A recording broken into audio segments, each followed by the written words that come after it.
There's one domain name that everyone should own, and that is your full name. Everyone should own their full name as a domain name. Now, what do I mean when I say that? So let's go to Namecheap.com. Namecheap is where I actually own all of my domain names, but you can go anywhere like Google Domains or GoDaddy. There's a lot of places where you can go and get a domain name.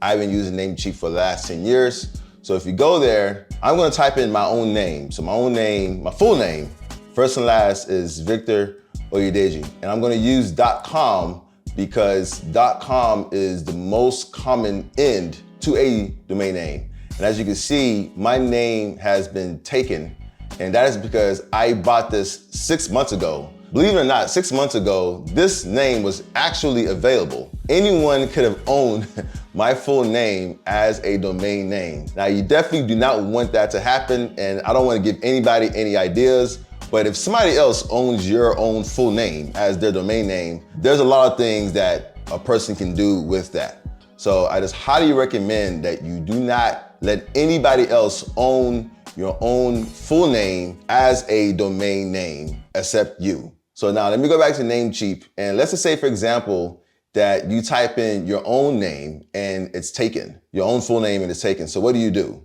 There's a couple of options. You can add the word the in the beginning. So for me, that's available. You can add the word it's in the beginning.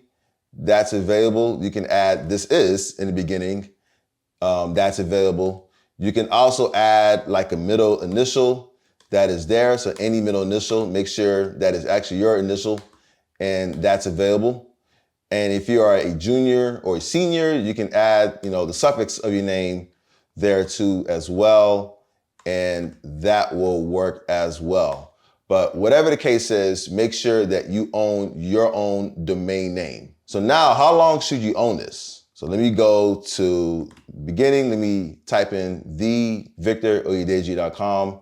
That is available. And I've already added it to cart because I was playing around with this earlier before I make this video. So I've added it to cart. But if you see add to cart, click add to cart and then go to checkout. So on the checkout, you can decide how long you want to, actually, you're not owning your domain name, you're actually renting your domain name. That means that if you get it for 1 year and you pay $10.28 for it for the first year, you have to buy it again, or I guess rent it again for another year, so you could be the one to own it, so to speak. But I actually recommend that if it's your own full name, which is something that you will own, that you get it for 10 years if you can.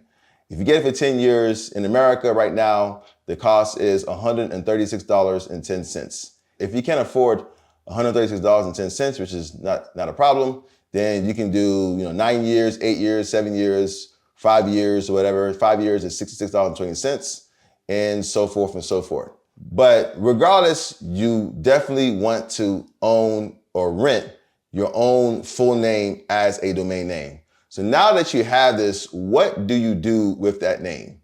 I'm in Namecheap. I have a Namecheap account. I've already logged in. In my account, I can go to domain lists, and I have a domain name that's here called comparandom.com. That came from a different video where I was showing you actually how to get your own domain name for your business or for your website or for whatever you want to do. But you would have your own full name as part of this list. My name is not here because this is actually a different account. I actually have my own name in a different Namecheap account that has all my other domains, but this one is just for example purposes. But for your account, you will have your own name that's there, and you can just hold on to it. So whenever it's time for you to have your own website, you can use your name if you want to. If you want to have an email address like info@yourfullname.com, which would be your domain name, you can do that. So there's a lot of possibilities, but you do not want somebody else to have your full name as a domain name. That's very, very important. I don't know why a lot of people have actually not talked about that, but that is an important thing to know. If you want to know how to get your own domain name, click on the video that you see right here, and it will show you step by step of how to get your own domain name. And before the video hopefully blows up, be sure to do this before everybody else sees it. Take care.